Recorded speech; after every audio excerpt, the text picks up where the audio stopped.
আসসালামু আলাইকুম এভরিওয়ান। আমি ফারহানা সিপি লাইভ চ্যানেলে আপনাদের আরেকবার স্বাগত। কাছে দূরে দেশ এবং দেশের বাইরে যে যেখান থেকে আমার এই ভিডিওটি দেখছেন, আশা করি আল্লাহর রহমতে ভালো আছেন। আমরাও আল্লাহর রহমতে অনেক ভালো আছি। মেয়ে ইফতারির পরে চাল ধুয়ে ভাত বসাই দিচ্ছে। ও মূলত ইফতারির পরে এই কাজটা ওই করে। ইফতারি করার পরে একটু রেস্ট নেওয়ার পরে সবসময় ভাতটা ওই বসায় সেহরির জন্যে। আর আমি আমার সমস্ত কাজ শেষ করে, যেহেতু এটা আমার একটা কাজ, আমি টুকটাক টেলার্সের কাজ করি, তো ঈদের সময় কিছু অর্ডারই ছিল, এবার নেই অর্ডারই। তারপর একজন অনেক রিকোয়েস্ট করে একটা অর্ডার দিছে তার মেয়ের একটা জামা সেলাই করতে।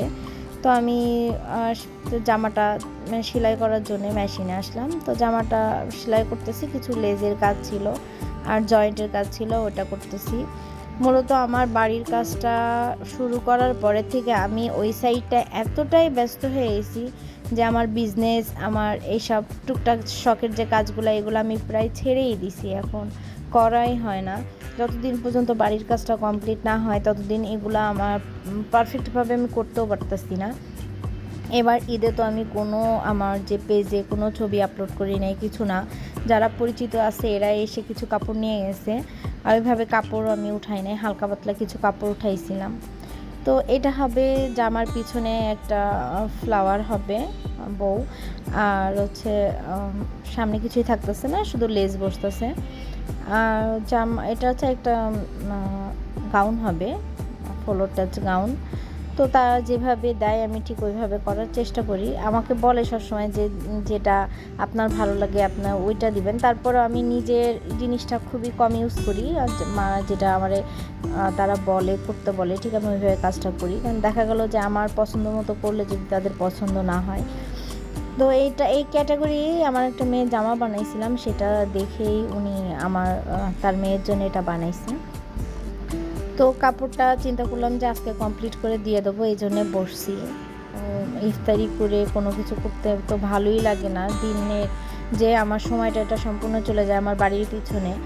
আর সন্ধ্যার পরে যেটুকু পাই ইফতারি করার পরে একটু মনে চায় না যে আমি কাজে বসি, কাজ করি। তো একটা লেজ এনে দিছিল বুকে বসানোর জন্য গলার কাছে। তো লেজটা অনেক চওড়া ছিল, তো আমি তাকে বললাম যে এটা কেটে চিকন করে দিলে ভালো লাগবে। তো আমি বললাম আচ্ছা ঠিক আছে, তো তাই দেন। তো আমি লেজটা কেটে চিকন করে তারপরে দিচ্ছি।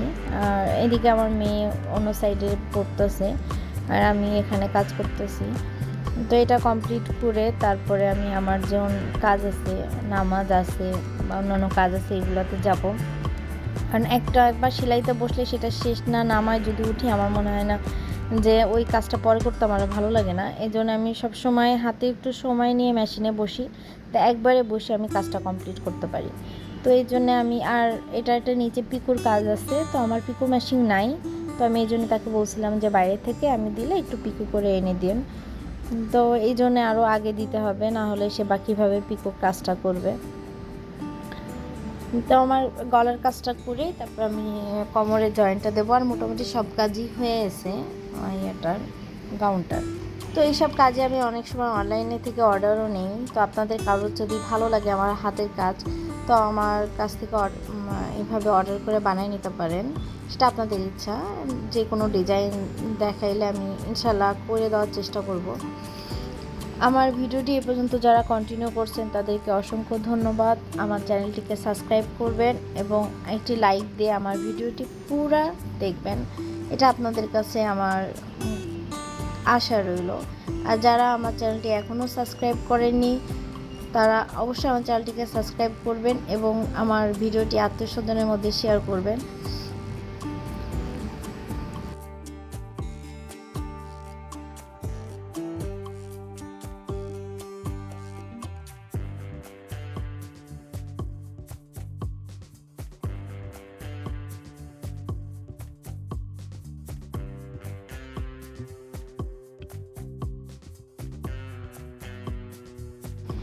তো প্রথমে আমি এই লেসটা হাতায় দিতে চাইছিলাম না, পরে চিন্তা করলাম অনেকটি লেস বেঁচে গেছে, তো পরে কেটে আবার দুইটা হাতায় এটা জয়েন্ট করছিলাম। জয়েন্ট করে তারপরে দিছি। হাতাটা একটা ফ্লাপি হাতা ছিল, কুচির যে ফ্লাপি হাতাগুলো থাকে ওই হাতাটা ছিল। আর বাচ্চাটা বেশি বড় না, ক্লাস 3-তে পড়ে। তো এই জন্যে হচ্ছে চিন্তা করলাম না, একটু হাতের কাছে লেস দিয়ে দিলে ভালোই লাগবে, এই জন্যে লেসটা দিছিলাম।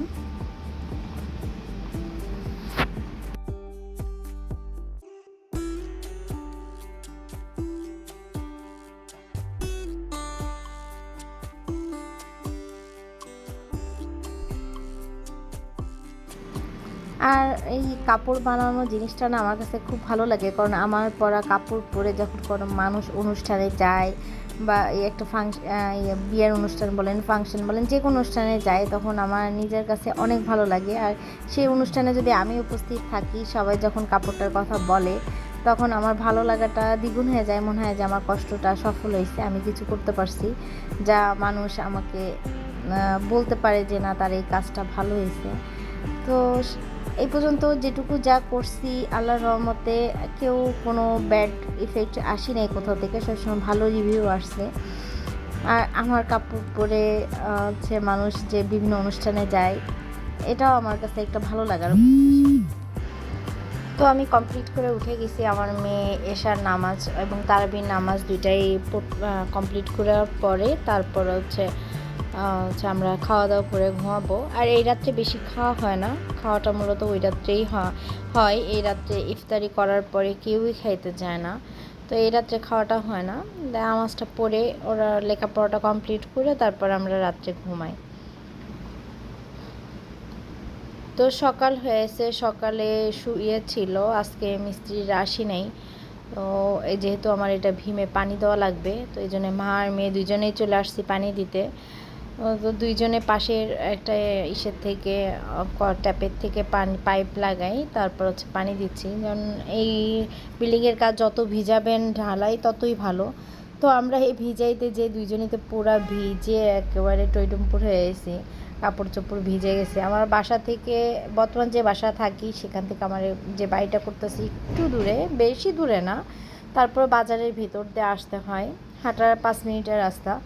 তো বাজারের ভিতর দিয়ে আসতে হয়, এই জন্য ভিজা কাপড় একটু মানে আনিজি লাগে। তারপরেও করার কিছু নাই, নিজের কাজ নিজেরই করতে হবে, এখানে লজ্জা পাইলে চলবে না। কারণ আমি যদি লজ্জা পাই তাহলে তো আমার কাছ থেকে থেমে যাবে। তো দুইজনে মিলে একদিন প্রচুর কষ্ট হয়ে গেছিলো, কারণ আমি যখন প্রথমে পানি দিতে আসছি তখন আমার একটা ফোন আসছে যে আমার কাস্টমার আসছে, আমাকে চলে যেতে হবে, নাহলে কাস্টমার চলে যাবে, 3 পিস দেখাইতে পারবো না।